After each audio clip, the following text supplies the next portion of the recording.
Hello everyone. Today we are going to discuss about a network theory. This channel is wholly belonging to the electronic students and we are discussing about those topics in the electronics. First of all, we need to know about the network theory because by using the network theory we can design a circuit for our required output and also use it to know how the circuit will be operated in real time. In the network theory, first we have to learn about some of the terminologies which is going to be very useful for the further subject. Here in the network theory, what is meant by network? Network is simply a part of circuit. It is most it is must not a closed loop, but the circuit is a part of a network. It is in a closed loop. That means in the network the current flow may not be continue, but in a circuit the current flow should be in a continuous form. That means here, for example, we simply take a resistive network here. Here network means R2, R1, R3, R4 and R5. Here there is a open and gap. That means here current does not flow. So this is whole thing is known as a network. But if you consider R1, R2, R3, it is a part of this whole network.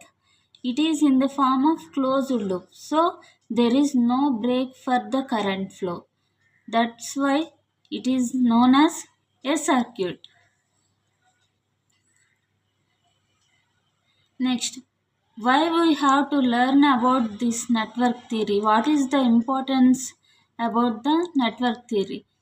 See, everyone should know which kind of subject we are studying and what is the purpose of that subject is must and should important.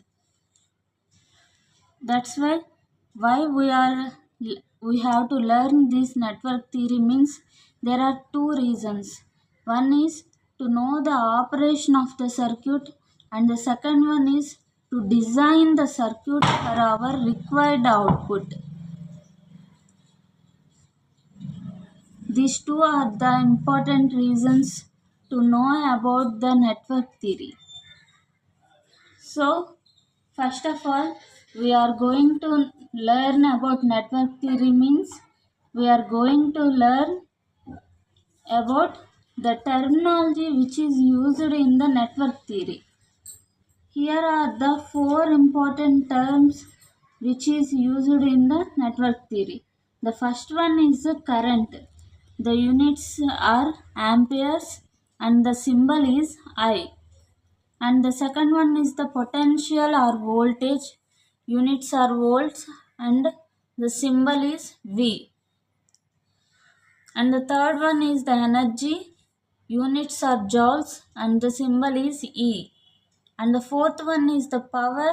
Units are joules per second and the symbol is P. First we have to learn about these terms.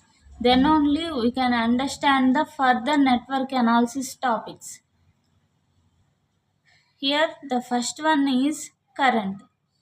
Current means simply a movement of charge carriers is nothing but a current.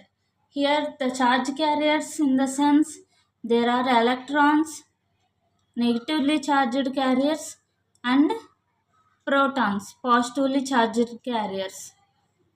Both movement is known as a current.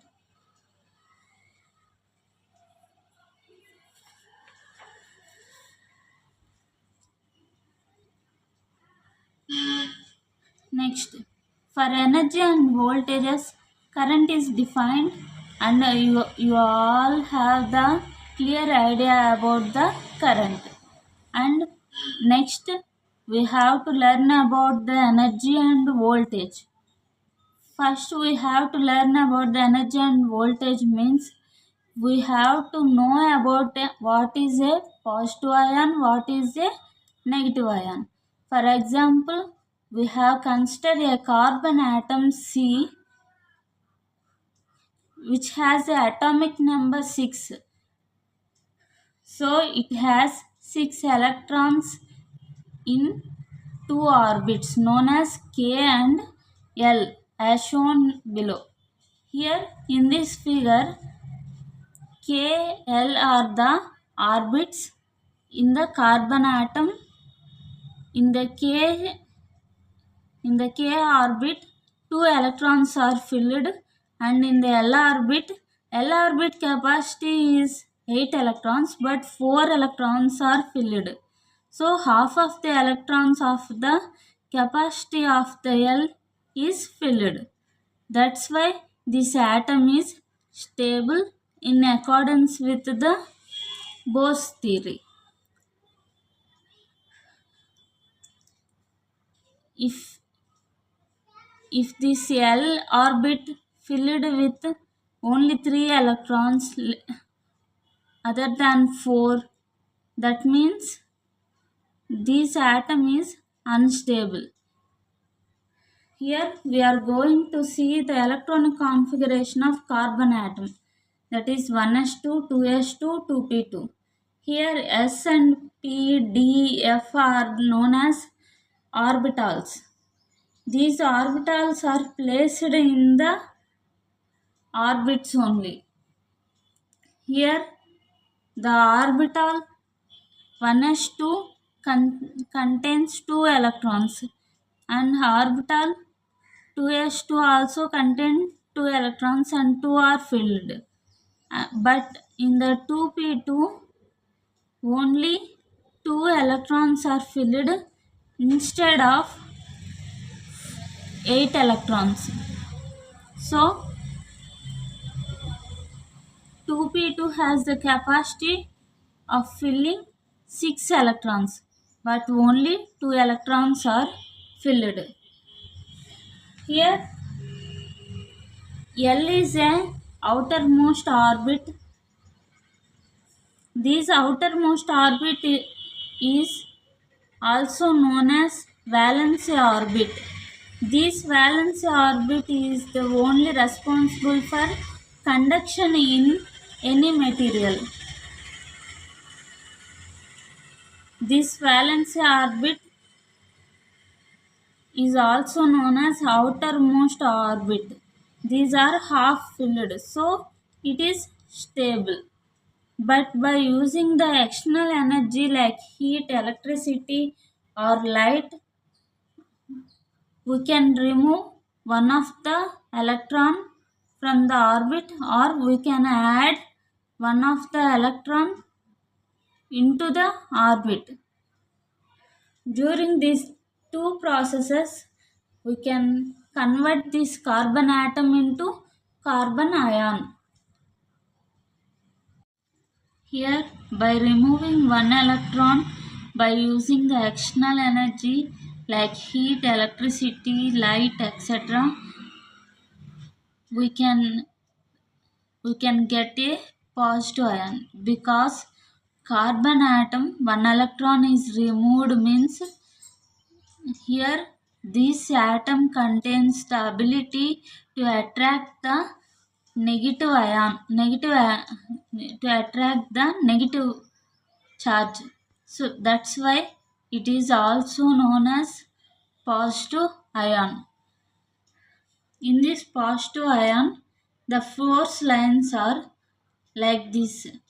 Outwards the positive ion. Force lines are outwards the positive ion.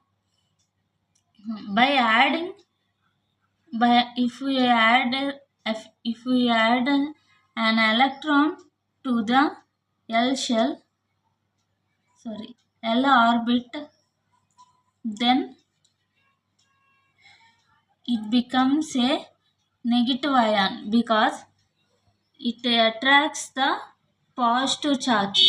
That's why it is the ability of that attraction is known as positive ion, sorry, negative ion. That negative ion force lines are towards the orbit, towards the ion. Force lines are towards the ion. So we are you can clearly understand that by adding one electron we can get a negative ion, and the force lines are inside the ion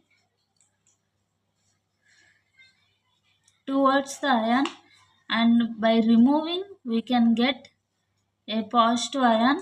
Those force lines are out of from the ion. So you can clearly understand about the ion formation, how the ion is formed from the atom.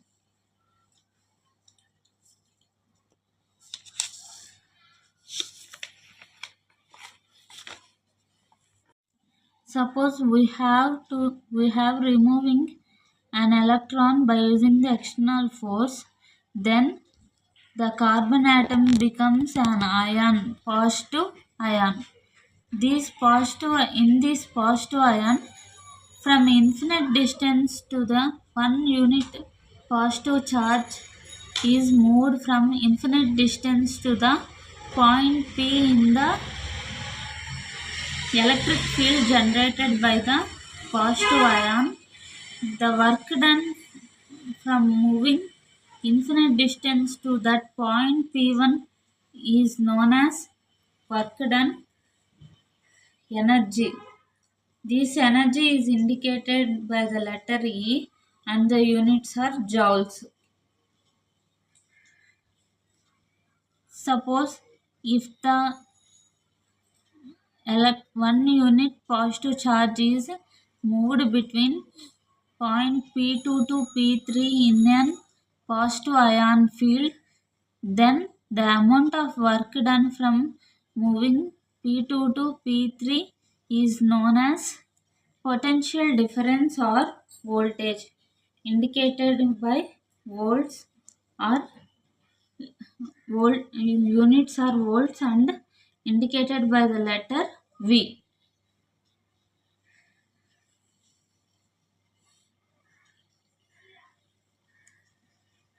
Here are the next one is power. Power is nothing but rate of change of work done with respect to time is known as power. Units are capital P and joule per second. Units are joule per second and the symbol is capital P. Suppose if the power is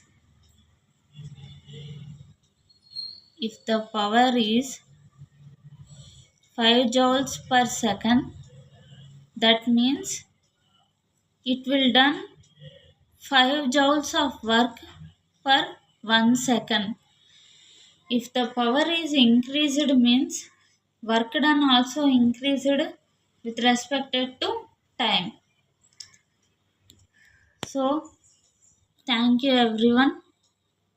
Today class is over, and you get clear idea about the terminology in network theory today. Thank you everyone.